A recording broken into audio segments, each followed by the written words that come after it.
This conference will now be recorded.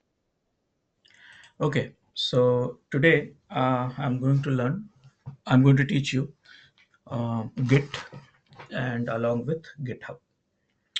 So this is one of the most important tool we have in DevOps. In fact, I would not say DevOps, whether you are in a software engineering domain, you have to know very good amount of Git, whether it's you are a dev team or QA, DevOps, SRE, anyone who's writing a code or not writing a code also nowadays.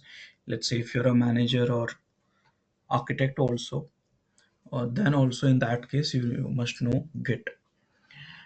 And we have opted for GitHub compared to GitLab and Bitbucket because GitHub is the most popular one. So there are difference between the Git and GitHub, which we'll discuss in sessions. Okay, so the question is before starting the Git, we should understand what is versioning. Let me put it in this way. Versioning is something which is not a new concept, is there since ages actually. So through the versioning concept, we want to know that who has modified the data in the past, what was modification done, why the modification done, where it is and when. In our context, we will discuss about the versioning of the source code. That means who is modifying the code, what code has been modified, why, where, and when. But versioning is a very generic concept. You might across the scenarios where you are talking about the source code versioning, package versioning, uh, OS versioning, container versioning, multiple level of versioning concept. You will see that storage versioning, we call it a snapshot basically. So yeah, everywhere is there. So in our case, we want to know our source code, who, what, why, where, and when. So we had a multiple tools around it. Initially, we had got first tool in 1972, which was starting with SCCS.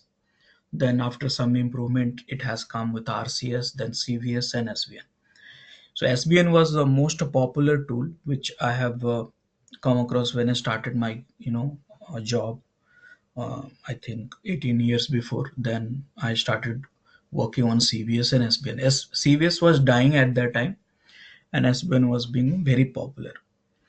But these are the detail which you see. It's like a open source category. In the commercial category, also proprietary one, there were so many tools which were popular. I think some of you might have worked with the ClearCase or Perforce or Mercury or something like that. There were so many tools actually. So that was the history behind it. Now we are using none of these. We are using Git. So some of the historical stuff which you have, we don't want to know right now. If someone is having interest, probably you can go back to the slides and then see that. And then after SBN, Git is born. Git is born in April 2005, and it was created by Linus Torvalds. Yeah, this is the same guy who has written a code for Linux kernel. Remember, Linus is correlated. So Linus Torvald, and he write this tool because he got furious with Bitkeeper. So at that time, in somewhere in 2004 or something, uh, kernel source code was being managed at the Bitkeeper. Bitkeeper was one of the proprietary tool, but it was a free for open source project. But at that time, Bitkeeper decided to apply some commercial part of it for the open source code also. So Linus Torvald got furious, and then he decided to write his own, which is a truly distributed version control system. Now this is important. The concept which you call it a distributed. Okay, we need to understand why we love Git, and one of the most important reason why we love Git is like it's a distributed architecture. Now what is that, we'll discuss in a couple of minutes. But yeah, It was developed in by Linus, and it was a replacement for the BitKeeper. So, and now it's become so popular. So now we all are learning from last almost, I think, 15 years, I guess. Yeah. So yeah, Git is a distributed version control. Okay. It is a open source and free software. Git is compatible with all operating system which you know, and it is a faster than other SCM's tools, other versioning tools, uh, at least 100x. Now, the first point, which is a distributed, and the last point, which is a faster than other SCMs, are correlated. Because why it is faster? Because the answer is hidden in a distributed. So I'll discuss in some time. Okay, so now if you look at this, the Git is so popular. So at the GitHub, we had a Git repository, and in 2009 we had a 1 lakh users, 50,000 repository, and by 2020 we had 190 million repository over the 40 million users. Just imagine the kind of popularity Git has got it. And again, it's outdated data, 2025, right? 5 years old data we have. I need to update sometime these slides as well. So that is the stuff. Now, who can use the Git? So anyone who's writing a code, and if you understand this way, nowadays, no matter what kind of profile you have, you all are writing a code. Okay, you all are. Some of them are writing in YAML, some of them are JSON, some of them are shell scripting, but some of them are PHP, Ruby, Java, and all kind of things. So anyone who are writing a code, any text file, and then if you want to version that, the source code, the code, then you should use the Git. So Git is not popular. No, Git is not useful for images, movies, music, fonts, PDF, spreadsheets, and Word documents. Why? So because these are the non-text files. That means you can store these files at Git, very much you can do that, but you cannot differentiate between the last and the current version because these are executables, right? It's not a text. So anything which is a text, you can version it. But if it is executable, you can store it, but you cannot see the difference between the last two. So that way, still you can download both version, you can upload both the version, but you cannot compare it. So that way, it's there. Now the question is, Git is distributed, right? So this is a very important concept and one of the uh, questions which you will be coming across in the interviews also. Why we have opted for Git and stuff like that. So Git is distributed. Now, if you want me to explain in a way, so let's understand that.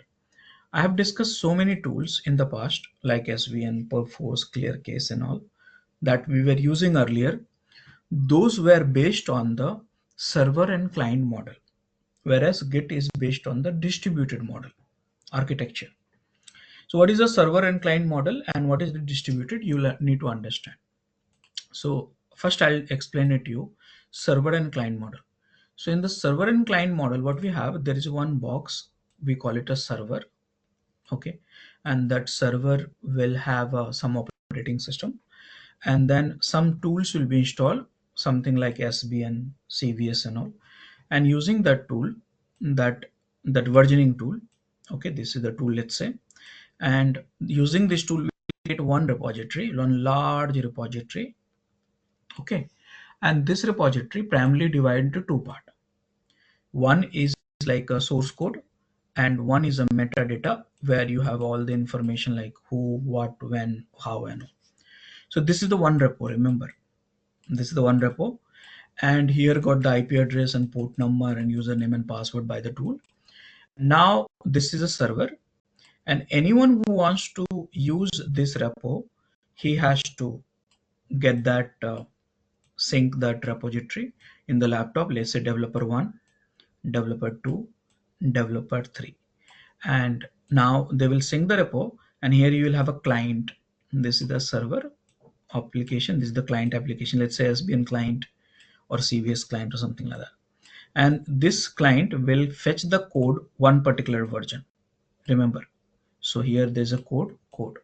So now this code which you see here, you don't have a database. Here only code you have, and you modify the code and then make a commit, submit, and that is how it's been done. So now if you see that here you have one server and multiple clients for this. So this model we call it a server and client model. Now why there were few drawbacks for this. This network connectivity has to be always there in order to work. So let's say if you're working in the different remote locations or something like that, your checkout, I mean commit operation, pull and getting and fetching and all, it will be time consuming. So lots of everything you do like commit, add files, delete files, compare files, and anything you see that you need to have a network connections actually. And that was one of the drawbacks which developers were facing it. So this model we call it a server and client model. Is it clear?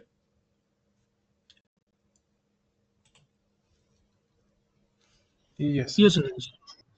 Now what we have in a distributed model, in a distributed model what has happened, here let's say developer 1, this is the developer 1 laptop, this is the developer 2 laptop, this is the developer 3 laptop, and this is the developer 4 laptop. So in a distributed model what happens, this developer works on their own repo. See here, this is the repo, and here you have a code and metadata which is database. Here repo, code, metadata, code, metadata, repo, code, metadata. So now if you see that developers, each of these developer in this model right side which you see, my bad, I'm not creating a good diagram, but understand this way. I'm working on this repo, you are working on this repo, someone else working in this repo. So they are working on the local repo actually, local repo. And one of the things which I said is like a faster than 100x. Why? Because in the server and client model, we talk to the network. Here we are just talking to your local one, local repo. So in a distributed architecture, everyone have their own repo. If you want to do versioning the code, you have your own repo and you work on the repo, your own repo, don't work on the other repo. Then you will say, Rajesh, okay, that is fine, but how can we sync our code with others? So that is where we have a central repo concept, and that I'll talk about the Git. Okay, so what we do, we work in the own repo, but this repo you can sync with the remote repo, one more repo which is a central or remote repo, and that is how we work actually, share the code.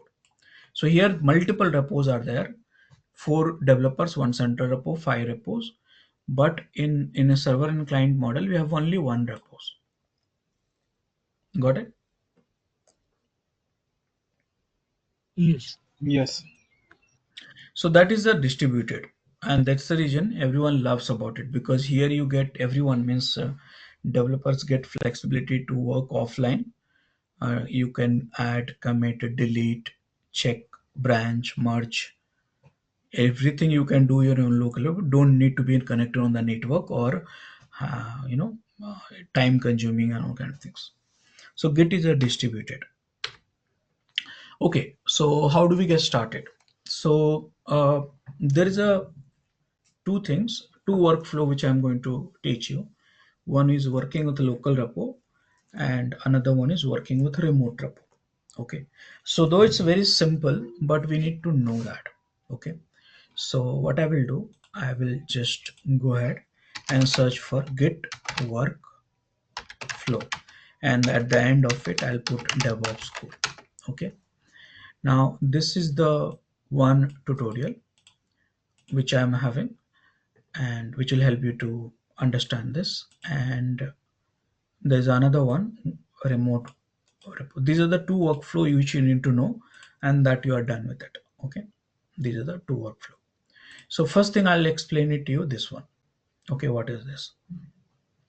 So first thing what you have to do, step number 1, install Git client.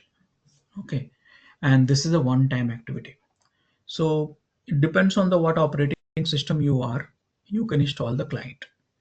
When I say client means uh, the Git client. Now, if you go to there's one website which is called git-scm.com. Here, download section, and then you can download it. You see here Mac, Windows, and Linux. Right now, here it is Windows because my operating system browser has detected Windows. But if you browse for Mac. I don't think so. I have to teach you all this thing, being a software engineer, how to install and stuff like that. But you will have to install this one. That's the first activity. Okay. Now, when you install in Windows, okay, I'm talking about the Windows right now. Though Git you can use through command line, you can integrate with your editor like Visual Studio Code, Eclipse, JetBrains, and stuff like that. But let's say if you install through the Windows, then there is one more tool you get it, which is called Git Bash. See, I have installed in my machine, so I'll show you. This is the one, Git Bash. This is the Git command. This is the some UI, and then Git Bash. So what is the Git Bash? So basically, what has happened? Git operations you can do through command line, you can do through UI, you can do through editor also. Okay, but when my suggestion would be like you are learning, you should learn through command line. Why? Because that way you will understand the UI part very better. Okay, so here if you see that Git Bash I was talking about, this utility is installed when you install the Git. So what is a Git Bash? So Git Bash is a kind of wrapper installed in Windows, and using Git Bash you can run basic bash command. For example, let's say ls. See, I can run in Windows. So it's like a kind of wrapper. Okay, so you can run basic Linux command in Windows using Git Bash. But not only this, you can also run Git command also. So Git command you can use it here. Clear the screen. Linux. See, Git command you can run, but also you can use after installing the client. You can use on the CMD also. That's not a problem. CMD. Here you see Git is installed. Here it is. So you can run anywhere. But why I'm using Git Bash for the demo? Because it will give you the better, nice view and some colors and all, and I like it. Okay, so you can also try this Git Bash. Okay, so what do we do now? Installation is done. Install the Git Bash. Now, I just said, if you remember, everyone has those who wants to version the code, he has to create or she has to create his own repo, right? So for that, you have to create a repo. So here, these are the instructions which I have given. So always create a repo in a empty directory. Many people, what they do, they start creating a repo after opening the what do you say, this one. Command prompt, and what will happen, you will be versioning all this file which you have here, and there's a lot of system files. You don't want to version this file, right? So you have to create your own empty directory. So here I'll go ahead and create a one repo, directory. Okay, and here I'll create one more subdirectory. Okay, and inside that context I'll open a context menu and Git Bash. Automatically this path will come and Git init. See here, I created one repo. If you read this, empty repo is created. Now if you see that empty repo means there's one directory which is .git will be created. This will be hidden, by the way. I have enabled it so you can view it. So that's your repo, local repo. .git is your local repo. You can go inside that, become a comfortable way, but right now you don't need to know that actually. So good with that. So this is the first process. Create a Git repo, and this is what I have tried to tell you. Are you comfortable with it? Oh, yes. Yes, sir. Okay. In the next step, what you have to do, you have to decide which file you want to version. Remember, it is meant for the version, right? Which file you want to version. So it's up to you. I will not give you the special instruction because you have idea which file you want to version. This place you have to copy all the files and folders, directories, and version. Typically you can copy mass files here, but right now I'm going for only one or two files which I want to version. So faking out, I'm creating some file1 dot txt. File2 touch command is a Linux command to create a fake files. Actually, you can say 3 files I created. These all are my code. See here. You can copy from the other locations also, multiple files and folder, and that's not a problem. Now this file all are empty. If you see the 0k bytes, so I'll add some lines here. So this is my line number 1, this is my line number 2, this is line number 3. Remember, 3 lines of code I have written and done. So here, how do you add a code? It's up to you. You can use command line, you can use editor, you can use anything, and you add a code. After that, you have to set your name and email address. Remember, this is the one-time activity only. Okay, so why we have to do one time? Because if you are working against the local repo, so there is no password as such, there is no user ID. Here in a server and client, when you connect with this, you'll have user ID. So that way we'll come to know who is the person who has committed this code. But here we don't have anything as such. You don't require because it's a local repository. So what do we do? How do we identify who has committed? In that case, we have to add your name. This is the way you have to add a name and then email address. And you add a name and email address and you are done with it. Okay. So I'll just copy paste this command in my repository and enter. And this is my email address.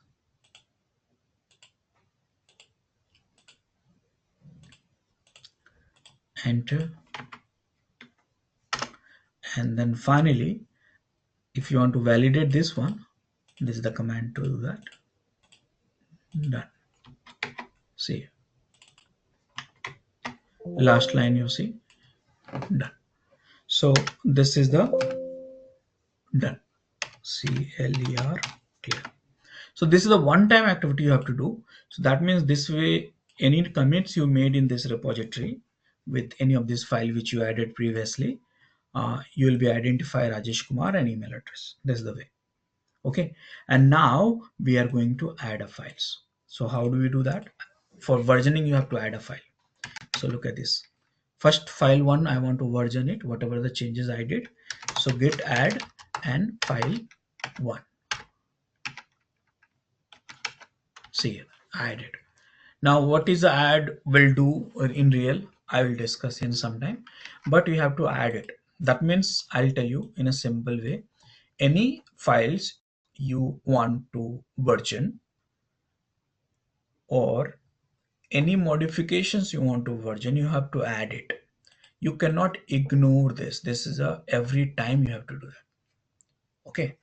And after that, if you're sure you want to commit, so this is the commit message here. Commit M for message. This is the message which you want to give it, and then done. So commit is done. So basically, if you remember the first line, I had first file, I had 3 lines of code, right? So see the 3 insertion, 1 file changed, and the file1 dot. So it's very simple. You want to version any code, add a file, commit a file, add a file, commit file. So here what you have to do, modify the files, add a file, commit a file, modify the files, add a files, commit a files. Understood now? Yes, understood. How do you see the logs which you have committed? Logs means history, who has committed. So there is a 2 command for it. One is a git log and another is git show. Okay, this is the commit ID here. Okay, so now if you see that these are the information. So I want to show you this image which will help you to explain better way. See that here. Now if you look at this little carefully, okay, little carefully, there is a every commits will generate one SHA value. This is the 40 character one. Okay, what is this? So this we call it a SHA or hash or commit ID or checksum, whatever you want to call it. So here, when you say versioning, there's no number you get it assigned. 1, 2, 3, 4. No, it's like that. SBN and purpose we used to have it, right? So here you get a SHA value. SHA value only identify that which commit you have made it. Okay, and every SHA value has a one parent ID, just like a Git we had it, right? Parent layer and all kind of things. Similar way we have it here. So now the question was, who has committed? How do we know? See that here. What was committed? Show file. If you do, you will get it. Why this commit was there? This is the message. Where is the commit? Root locations. When it was a commit? This is the time. So complete answers you got about this change immediately. Understood now?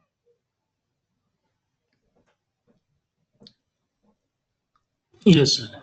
But how did you get this SHA value which you said it contains each and every information that you said, is it?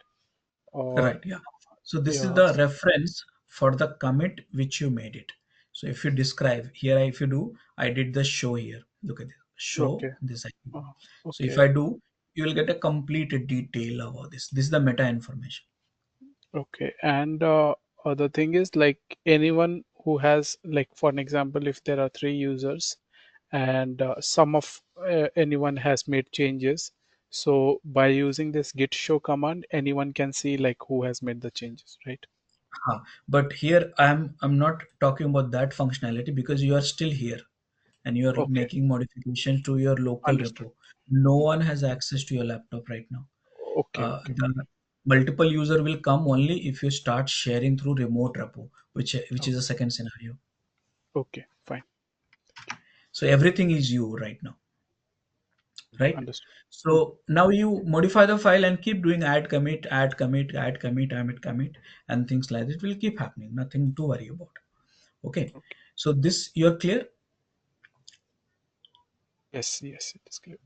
Okay, so now you will ask Rajesh, what is happening in the when you do the git add, and what will happen when you do the commit? Because that is little bit. I know it will work if you do add and commit, it will work. But what exactly is happening?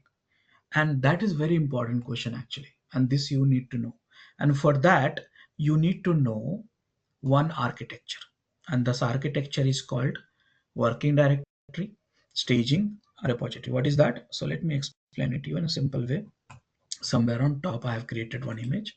I'm reusing this image for explanation. Okay, so now here if you see that, understand this way.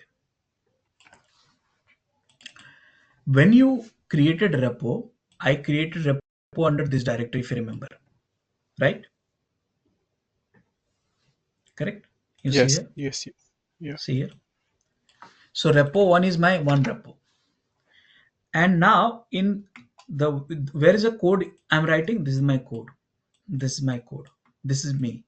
I'm writing code in this repository, this directory only. You see that here?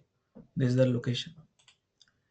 Now after that, this area, what we call it, a workspace. Remember that. That means you are a developer. Anything you want to modify your files, you modify in the workspace. I just now did created a few dummy files. You can add this file through any of editors also, that's not a problem. A directory, subdirectory inside the file, you can do whatever you want, but in workspace. Okay, so just remember that the area is called workspace where the developer works. So now the question was, what will happen when you do the add or commit? So there is a two area which we have under the git. Remember, there is a one directory which I showed you initially. This is the .git.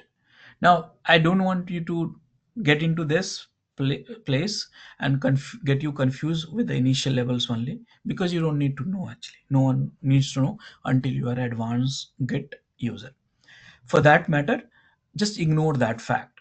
So inside the .git, you have a two area. We call it staging and we call it repo. Okay, now if you want to go and see that where is the staging, where is the repo, you won't be able to see that. But this staging is basically here. This file you see index, and repo is somewhere here. It's all, everything is repo actually, to be honest. Okay, so there's a two area, staging and repo. Then you will say, okay, there's a two area which I am considering, but what will happen when I run the code git add or some files or folders? What will happen? So this file changes which you see, it will go to the staging area. This is the place it will come. Where it will come? Staging area. And remember that when you did the commit will take the file from staging area to repository. Okay. So staging is basically a temporary place where you can review the things. So in a Git, which are the places we have? Workspace, staging, repository.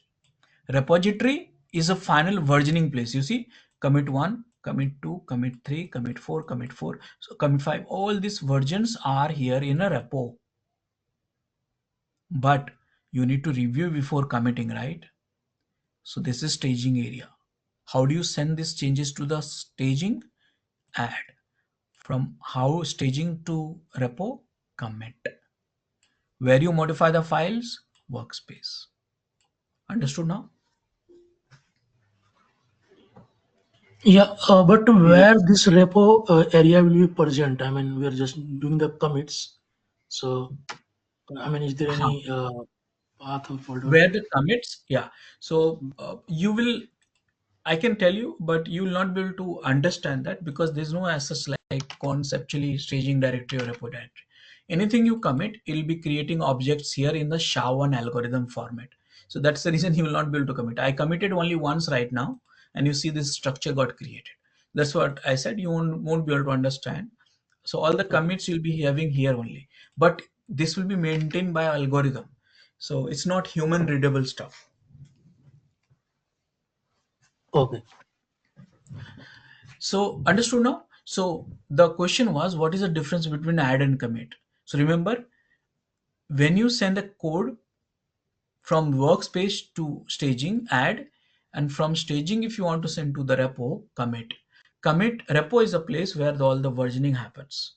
And that's the reason you must know workspace, staging, and repo. And now if I show you this image, it will make sense a little bit. Here, see that this image. So first you work on the working directory. From the working directory, git add and go to the staging area. And from the staging area, you do the git commit and go to the repository, local repository. Understood this image now? Yeah, sure. So now, how do you know which files are in a working directory, which files in the staging area, and stuff like that? So git status is a command which will tell you.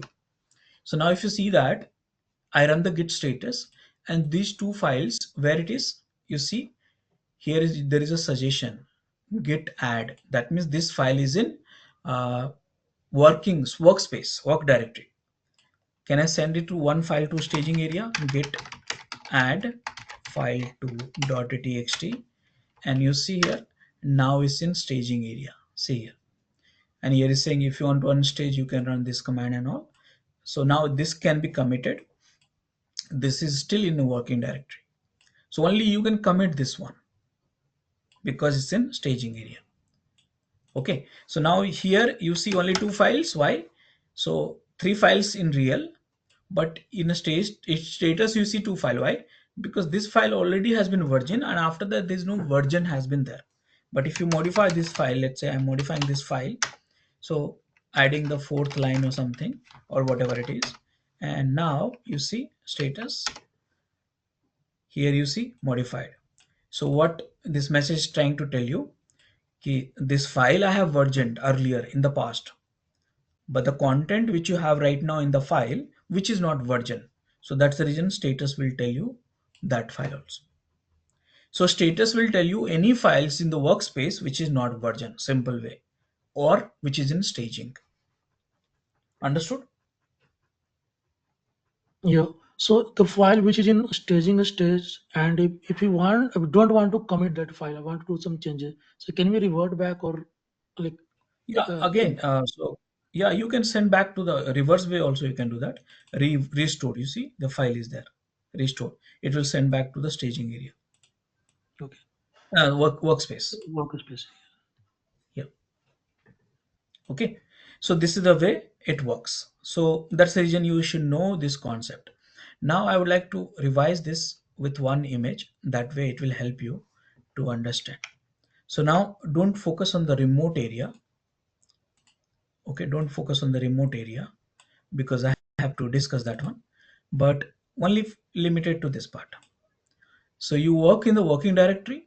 This is you in your laptop, and then you want to stage it, and from there you commit, and that's go to the local repo.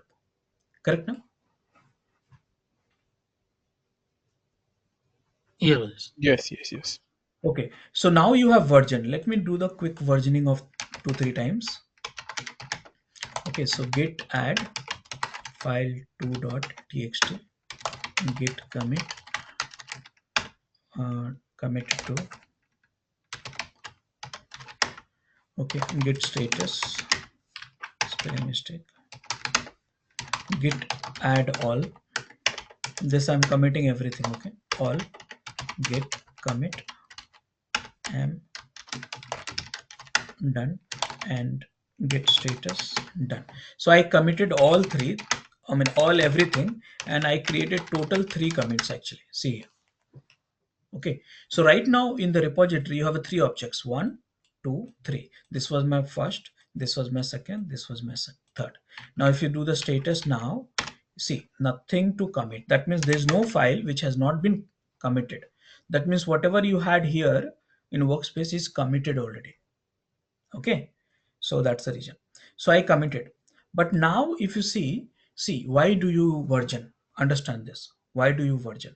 You want to version because you can see the older file, maybe future, maybe after 1 week, 2 weeks, or 1 year, or something like that. So you want to version because you want to see the reference.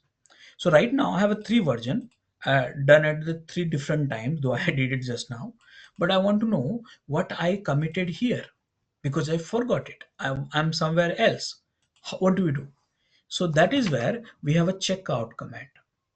So checkout command fetch the changes from the objects you have back to that. So checkout will be done. So now do we have any images for that? No. So I think this is sufficient. Checkout, you see, checkout, you'll go back to the object and get to the working directory. How do you do that? So let me show you. So git checkout older version commit id, enter. Now you see what you have. See only 2 files, because at that time when you were checking out, I mean when you made a commit to your repository version, we have 2 files. Remember?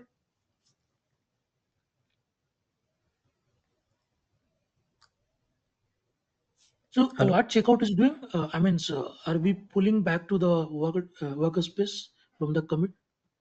No. So I'll tell you in a simple way. See here. You modify the file, make a commit 1, Mhm. commit 2, commit 3, commit 4, commit 5, commit 6. So total commit you did here. This is a 1 week, 2 week, 3 week, 4 week, 5 week, 6 week. Now you want to know, because of some reason you want to know, I want to know what was the commit here. So Mhm. what you'll do? So you will check out this particular object, git check out this object, and the same code you will get in working directory. Why working directory? Because this is the only place you are working. Got it. Got it. Because why you are versioning? Because you want to see that in the future, right? Old thing you Mhm. want to see in the future. So for that, what you have to do? Check out. So Check. here you are versioning. Here you are checking the history. English. Correct. But it should not. It will not impact anything on the local repo, is it? Like it will be already in place what was there, or Good is there question. any changes? Good question. So let me put it in this way. See here. Understand this. This is a very good question. So here, if you see that uh, git status, tell me one thing. Right now, nothing to commit. That means whatever I am having, this is already in the repository. Agree or not? Yes. In that case, if I get older version of my code, this one, nothing will happen because everything I have in the repository. But in one scenario, it will fail. What fail? So let's say I have some files here. Let me show you rather than talking. RR, one file I created, and there's one more file I created, and git add ra. So what I did, I created two files, and one I am putting the working directory and one in staging area. So now this is not committed at. You see that. Now if I try to get my code back, older one, see here. What happened? Git status. What happened? See here. ls. So you got your file back, and this is still in not touched. Correct? Yes. So that means your whatever the local work it was there, it is still stored. But there is one problem you will get it. If the changes you made here and the file name will be same, then there'll be conflict. Saying that, hey, I'm trying to get back the file which you versioned, but the file which you have in the workspace which is modified. What do we do in this case? That's called conflict, and that way you have to resolve it. There's a way to do that, but right now I'll not confuse you with this flow. Make sense? Yes. Yes. So right now I'll go to the latest changes, which is checkout master. Master is always hitting to the latest one, and now we have 3 commits and 2 files which you have extra, which is there. So this is the way we works in Git. So this was the typical flow. So now you have to keep it very simple to your mind. Any file you modify, add, commit, add, commit, add, commit. And after that, if you want to get back the older file, check out. Simple. There are a few more commands which you have. I think you can uh, refer it. How to add all files, how to commit selective files, how to commit the directory. Same way, I mean, commands are same, but just example. How to modify and commit existing version file, and also all stuff like that. It's a very simple one, and you can practice this one. So now this is how we do the commit in the Git local repo. Any questions on this front now? No. Okay, so now what we'll do, next scenario, which is a very important. So I've been working on the local repo, I've been versioning my source code, but we have to work with we have to share the code with the team actually. So how do we do that? And that is what we need to discuss. That is called working with a remote repo. That's a usual scenario which you have on a day-to-day basis and things like that. Okay, so let's have a 10-15 minutes of break, and after that, once we connect, we will talk about how to work with remote repo. Will that be okay? Yeah, sure. Yeah, see you in 10 minutes.